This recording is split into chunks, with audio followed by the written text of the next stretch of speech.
Hello, it is time for another government update on exams in 2021. The headline is that the government wants to avoid another fiasco, so let's find out what they're doing. Amazingly, the first decision is to make sure that the exam grades you get in 2021 are exactly as generous as they were last year. And that is a huge level of generosity, because last year the proportion of students getting a grade 7 or above went up by 6%, from 21.9% of students to 27.6%. So yes, exams this year will be easier than ever before in the history of GCSE exams. Hurrah! And amazingly, this idea came from Ofqual itself. Ofqual is in charge of the whole exam system, yet this is a bit like turkeys voting for Christmas, knowing that they'll get carved up on your plate. And they have not stopped there. There are other ways they're going to make the exams even easier. Under the plans, pupils will also get advance notice of topics in certain subjects. We will find out which subjects and which topics in January, while schools and the government and Ofqual argue over it, but you will be told not to bother revising some topics because they won't come up. Just revise these. We wait for January to find out what. You will also be given aids in the exam, such as formula sheets, perhaps in science or maths.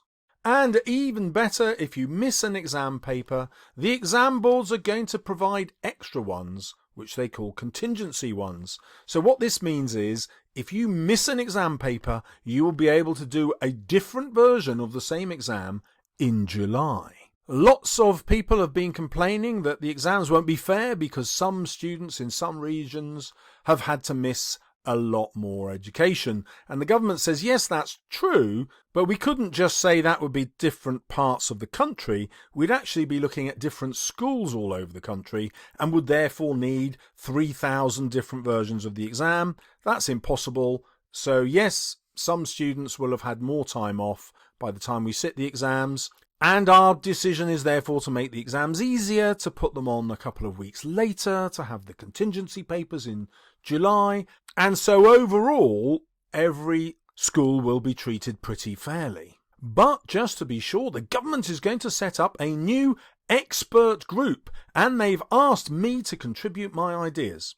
No, I'm only joking, because if they asked me, I would say, don't do it. Why are you making exams easier? It makes no sense. But teachers' unions and other educationalists are saying no. Tell everybody at the beginning of January so that they'll have more time in school to learn less. It makes no sense. There is more good news for you. If you miss all your exams in one subject, the government will then make you sit a contingency exam in the first 2 weeks of July. But here's the good news, that contingency will only be one paper. So if you're sitting 2 or 3 papers in a subject and you miss them all, you won't have to do all 3. Your marks will be based on just the one paper that you'll do in July.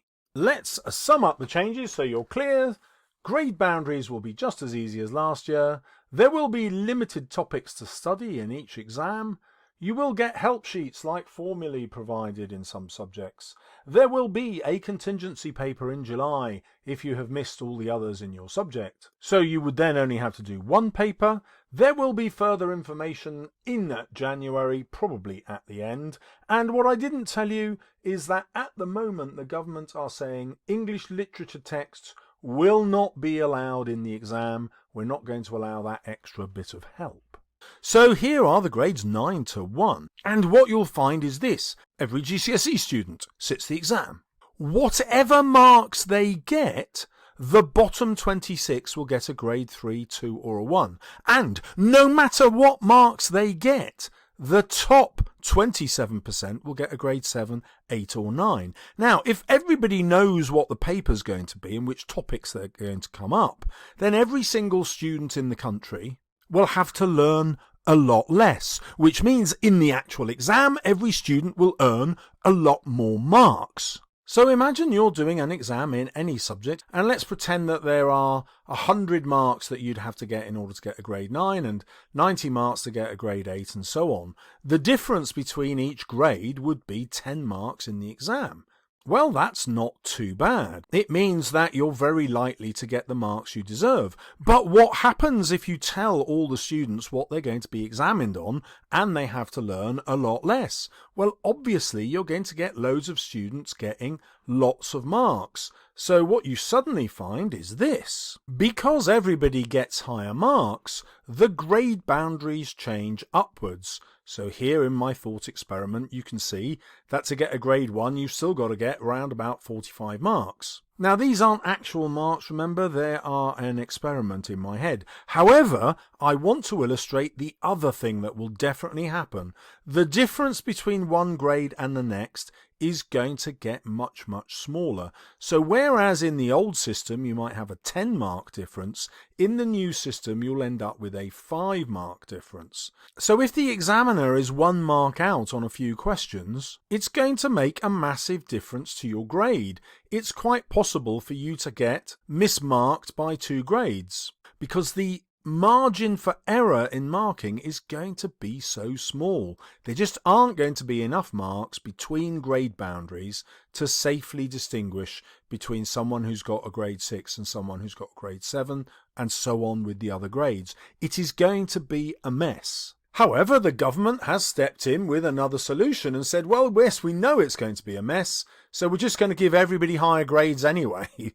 Well, that's a fair point. So it may be that you get a mark in the exam is wrong, which would normally have given you a grade 6, but now because they're being so much more generous, they give you a grade 7. And so we might think, hurrah, at least we'll still get good grades. But how useful will those grades be to you if you're going on to A-levels or if you're an A-level student going on to university? Not very useful at all, because you won't have studied enough to do well in a normal exam, and therefore you won't be prepared for the new exams at A-level or degree. And so the government has said, yeah, that's true. We don't want to just send people onto A-levels and university who just don't know enough. That would be unfair to them. So what we're going to do is delay when we tell you what's going to be in the exam papers until the end of January, so that at least for another 2 months you'll still be learning everything you should have learnt under a normal system. See you for the next update in January.